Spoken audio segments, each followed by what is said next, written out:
I'm here by the Red Rocks in Las Vegas, getting ready to head out on the road and the trail for the next couple of days with the new Pirelli Scorpion XTM.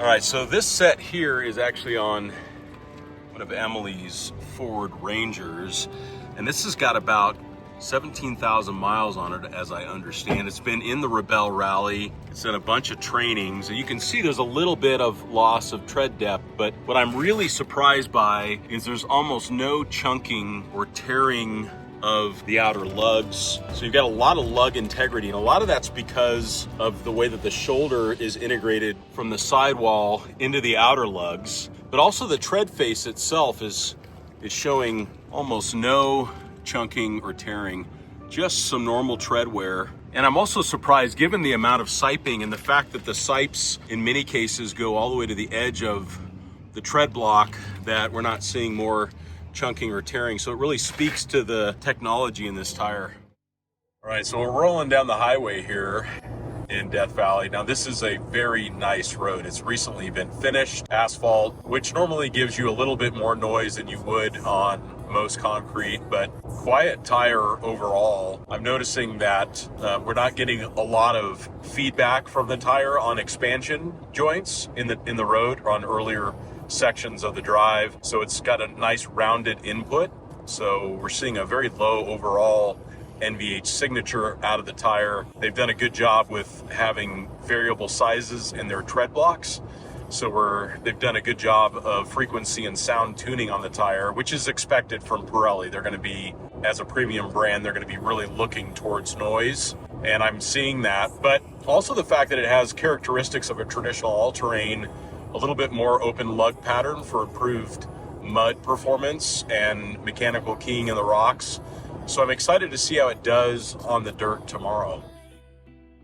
Well, another beautiful morning here in Death Valley, and we're on 20 Mule Team Canyon, and it is super dusty. They have not gotten much moisture here in Death Valley, and super dusty. We're getting nuked right now. We can see a little bit, but a lot of dust on the trailer. There's really fine dust, that bull dust that they get here in Death Valley, but it's another great opportunity to test tires because we're on a graded, maintained, very narrow trail, but it's got a great surface, quite a bit of corrugation. So obviously in the Wrangler, we're getting a lot of step out around the corners, but it doesn't feel like that the tire's contributing to any of that. If anything, the impression that I'm getting as the passenger from a little bit of the butt and seat feel is that the tire is doing a good job of attenuating those corrugations. So we're maintaining traction despite the fact that the vehicle is stepping out a little bit,